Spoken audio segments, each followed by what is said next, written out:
The Lunar Unmanned Navigation and Analysis, or short Lunar mission concept, intends to explore the Moon with a team of 3 cooperating mobile robots.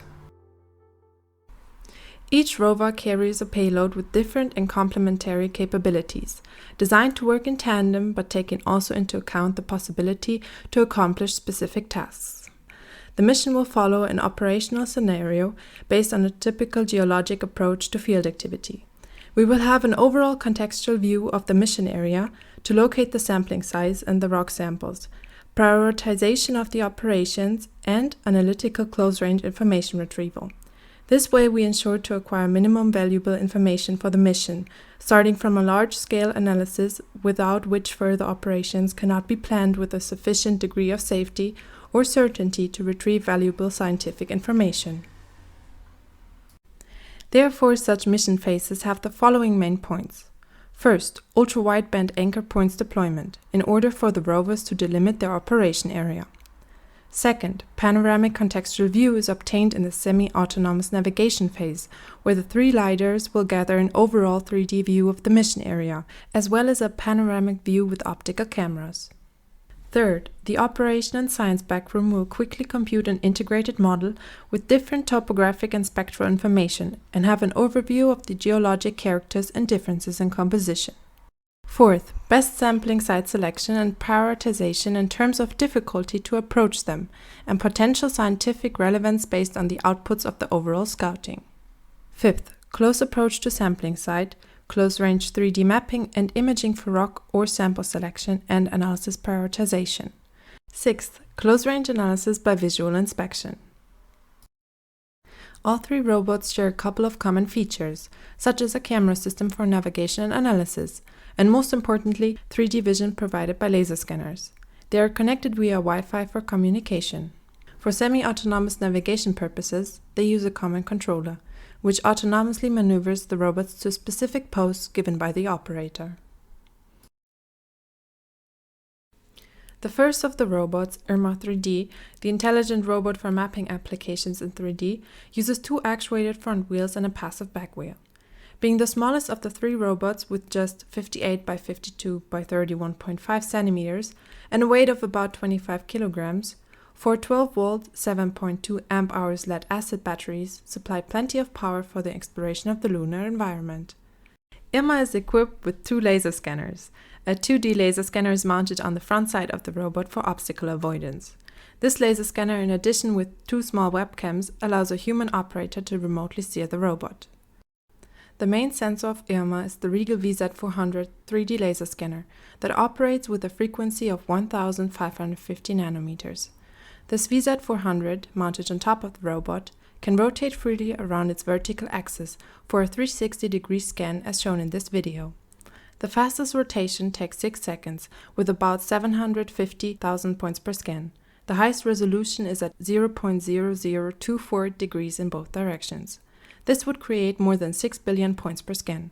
The scanner gives a high precise detailed environment model of the lunar surface used for science and robot navigation. This is a scan by the VZ400 of our testing area. It can be inspected and analyzed using virtual reality tools. This is another example of data recorded during the 2018 ESA Pangea X campaign. The Ackerman controlled hyper-intelligent mapper in 3D, or short Achim 3D, uses Ackerman-like steering as seen in this video. To ensure longer operations, the robot is powered by 2 45 amp-hours lead batteries. With a weight of 45 kilograms and a size of 80 by 50 centimeters and a height of 75 centimeters, it is the largest system of the team. He is equipped with 4 laser scanners of the brand Auster for mobile mapping as shown in these pictures. They can record about 2 million points per second with a laser frequency of 865 nanometers. Each of the 4 laser scanners has a maximum range of 120 meters and a field of view of 45 degrees. Furthermore, the mobile mapping system contains an Intel RealSense T265 stereo camera.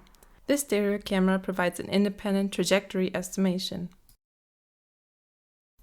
The third robot, Charlie, is a 6-wheeled rover with 2 150-watt DC Maxim motors, just like Irma. This enables him to maneuver on uneven terrain. It also allows him to climb gradients securely, like this 20% hill. Charlie will be powered by a new lithium iron phosphate battery with 44.8 volt and 60 amp hours, allowing him to drive long distances. Due to the high weight of the batteries, Charlie weighs about 60 kilograms in total. The robot measures 120 by 54 by 58 centimeters. Charlie is equipped with a 3D Puck Velodyne laser scanner for range measurements. The scanner operates using an array of 16 IR scanners, paired with detectors at a frequency of 905 nanometers. The sensor is mounted on a rotating platform to get a 360-degree field of view. We mounted a manipulator arm on the front of Charlie. The arm has 4 rotational degrees of freedom, and its reach radius around the torso's XY plane is 445 millimeters. We are planning to attach cameras with different filters at the end of the arm to fulfill the optical science requirements. Concerning optical requirements useful to retrieve compositional information, we suggest the use of 4 filters, centered at 480, 600, 700, and 830 nanometers.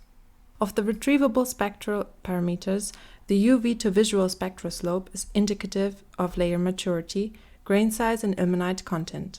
High reflectance values joined by attenuated 600 to 700 nanometer slopes are potentially associated with pyroclastic materials. The higher the reflectance at 700 nanometers, the lower the titanium and iron oxide abundances. Finally, the 700 to 830 nanometer slope, which points to the 1 micrometer absorption strength, is indicative of the mafic minerals abundance. The bifocal panoramic lens will be mounted on Charlie. It captures a 360-degree field of view in azimuth and 100 degrees from 60 to -40 degrees in elevation. This panoramic field, suitable both for navigational and scientific purposes, is shown in blue in this figure and gets recorded in the focal plane. Simultaneously, it enlarges a part of it with a 20-degree field of view. This part is magnified by a factor of 3 and recorded in the center of the focal plane. Lidar return signal is thought to be employed for water detection. It is known that water ice reflectance tends to dramatically decrease toward near-infrared wavelengths, where both water ice and ilmenite similarly decrease the average reflectance of any surface. This does not apply to anorthosites. In order to discern water ice contribution by ilmenite contribution, we suggest using a near-infrared to 1550 nanometer ratio. The higher the ratio, the higher the ice content. Specifically, an orange or red laser would be centered where the water ice reflectance is still very high, but the ilmenite signal is low. Differently, a 1550 nanometer laser is centered where one of the main water ice absorption arises and the ilmenite signal is still low. This means that a particularly high ratio would be indicative of water ice, whereas a ratio close to the unit with generally low input values could suggest ilmenite presence.